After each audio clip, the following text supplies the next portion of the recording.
पृथ्वीराज चौहान भारतीय इतिहास के वो जाबाज योद्धा जिनकी बहादुरी को आज भी याद किया जाता है। पृथ्वीराज चौहान ने मोहम्मद गौरी से 2 बार युद्ध किया, लेकिन इनकी मृत्यु आज भी एक रहस्यमय बनी हुई है। इनको लेकर कई कहानियां मशहूर हैं, यहाँ तक कि इनके ऊपर कई फिल्में और टीवी शोज भी बनाए जा चुके हैं। तो चलिए आज की इस वीडियो में जानते हैं भारतीय इतिहास के इन्हीं महान योद्धा पृथ्वीराज चौहान के बारे में, और साथ ही जानेंगे इनका और मोहम्मद गौरी का वो आमना सामना जिसने पूरा इतिहास बदल कर रख दिया। पृथ्वीराज चौहान इतिहास से जुड़ा ये वो नाम है जिसके बारे में बच्चा बच्चा जानता है। इनका शासन वर्तमान में राजस्थान, हरियाणा, दिल्ली, मध्य प्रदेश, पंजाब और उत्तर प्रदेश तक भी फैला था। इनके राज्य की राजधानी अजमेर रही। इन्होंने अपने समय में बहुत सी लड़ाइयां लड़ी, लेकिन गौरी राजवंश के शासक मोहम्मद गौरी के साथ हुआ युद्ध एक ऐतिहासिक घटना बनकर उभर कर आया। पृथ्वीराज चौहान ने मोहम्मद गौरी के साथ 2 बार युद्ध किया, जिसे तराइन युद्ध के नाम से भी जाना जाता है। पहले युद्ध में तो पृथ्वीराज चौहान ने मोहम्मद गौरी को हरा दिया था, लेकिन कहा जाता है कि दूसरी बार धोखे से मोहम्मद गौरी ने पृथ्वीराज चौहान को मरवा दिया था। पृथ्वीराज चौहान राजा सोमेश्वर और रानी कर्पूरा देवी के पुत्र थे। इनका जन्म गुजरात में हुआ था। इनका एक भाई हरिराज भी था। पृथ्वीराज के पिता सोमेश्वर की मृत्यु 1177 को हुई थी। उस वक्त पृथ्वीराज केवल 11 वर्ष के थे,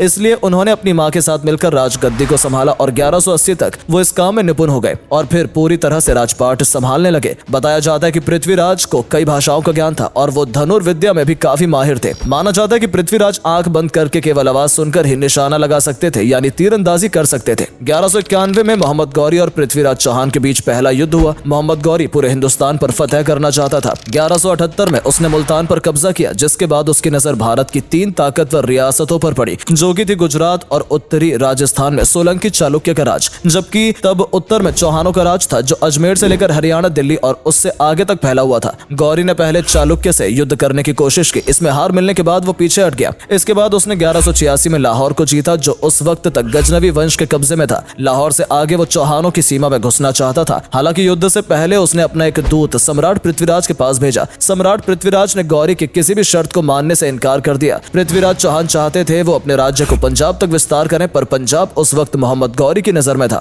जो भारत पर कब्जा करने के लिए अपना मन बना चुका था। दूत के खाली हाथ लौटने के बाद उसने सबसे पहले धावा बोला। बठिंडा पर गौरी का कब्जा होते ही दिल्ली तक में ये खबर गूंज उठी। पृथ्वीराज चौहान को यह समझ आ गया था कि गौरी कोई मामूली हमलावर नहीं है, इसलिए उन्होंने अपने सारे सहयोगियों को लामबंद करना शुरू कर दिया और मोहम्मद गौरी का सामना करने चल पड़े। पृथ्वीराज चौहान चौहान वंश के तीसरे शासक थे। उनकी वीरता और समझदारी के किस्से पूरे भारत में मशहूर रहे हैं। साल 1191 में दिल्ली से करीब 150 किलोमीटर उत्तर में तराइन में दोनों सेनाएं आमने सामने डटकर लड़ी। इतिहासकारों के अनुसार पृथ्वीराज चौहान की सेना की संख्या करीब 2 लाख बताई जाती है, जबकि आधुनिक इतिहासकार कहते हैं संख्या 50,000 के आसपास थी। लेकिन इस बात से सभी इतिहासकार सहमत हैं कि पृथ्वीराज चौहान की सेना मोहम्मद गौरी की सेना से बड़ी थी। पृथ्वीराज की सेना जैसे ही आगे बढ़ती, गौरी के सैनिक उन पर तीरों की बौछार कर देते। इससे उनकी रफ्तार तो कम हो ही जाती, साथ ही साथ उनका काफी नुकसान भी हो रहा था। दोनों के बीच लड़ाई भयंकर हुई। इसी बीच गौरी खुद अपने सैनिकों का मनोबल बढ़ाने के लिए जंग के मैदान में आया। मैदान में उसके सामने थे पृथ्वीराज चौहान की सेना के सेनापति गोविंद राय।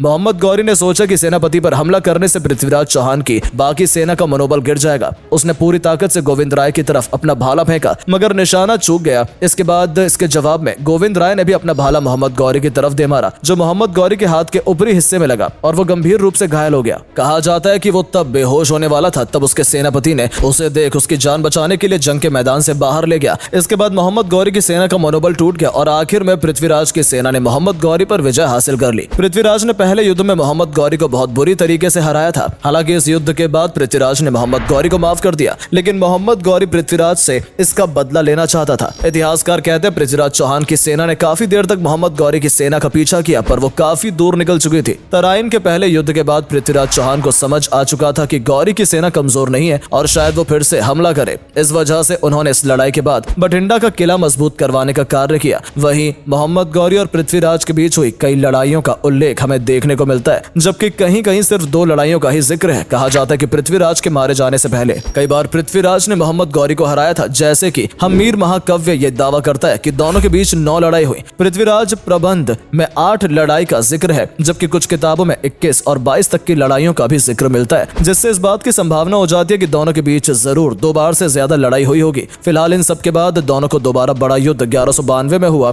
जिसे तराइन का दूसरा युद्ध कहा गया। मोहम्मद गौरी ने गजनी लौटने का फैसला किया और अपनी हार का बदला लेने के लिए युद्ध की तैयारी करने लगा। उधर दूसरी तरफ पृथ्वीराज मोहम्मद गौरी का मुकाबला करने के लिए बड़ी सेना जुटाने लग गए। दोनों के बीच एक बार फिर से भीषण युद्ध हुआ, जिसके बारे में कहा जाता है कि इस युद्ध में मोहम्मद गौरी ने पृथ्वीराज को हरा दिया था। उसने कई हजारों सैनिकों को भी मार डाला और बाद में अजमेर पर कब्जा कर लिया। अपनी इस जीत के बाद मोहम्मद गौरी ने कई लोगों को गुलाम बना लिया और शहर के मंदिरों को उजाड़ डाला। जबकि एक और ये भी कहा जाता है कि पृथ्वीराज चौहान को अजमेर ले जाया गया था, जहां मोहम्मद गौरी ने पृथ्वीराज की मृत्यु का षड्यंत्र बनाया था। और जब पृथ्वीराज ने मोहम्मद गौरी के खिलाफ विद्रोह किया तो उसके बाद पृथ्वीराज को वहीं मार डाला था। वहीं दूसरी तरफ यह भी किस्सा सुनने को मिलता है कि चंद्र बरदाई, जो कि पृथ्वीराज का दोस्त और दरबारी कवि भी थे, उन्होंने अपनी किताब पृथ्वीराज रासों में लिखा कि पृथ्वीराज को एक कैदी के रूप में गजनी ले जाया गया और अंधा कर दिया गया था। फिर एक दिन चंद्र बरदाई ने मोहम्मद गौरी के सामने पृथ्वीराज के शब्द भेदी बाढ़ की कला का वर्णन किया। मोहम्मद गौरी इस बात पर यकीन नहीं कर पा रहा था कि ऐसी भी कोई कला होती है, इसलिए उसने आदेश दिया कि वो पृथ्वीराज की इस कला को देखना चाहता है। तब चंद्र बरदाई ने पृथ्वीराज के सामने बड़ी चालाकी के साथ एक दोहा कहा, जिसके जरिए उसने पृथ्वीराज को बताया था कि मोहम्मद गौरी कहां बैठा है। और जैसे ही मोहम्मद गौरी ने आदेश दिया, तब वो आवाज सुनकर पृथ्वीराज ने उस और तीर चला दिया और उस तीर से उसने मोहम्मद गौरी को मार डाला।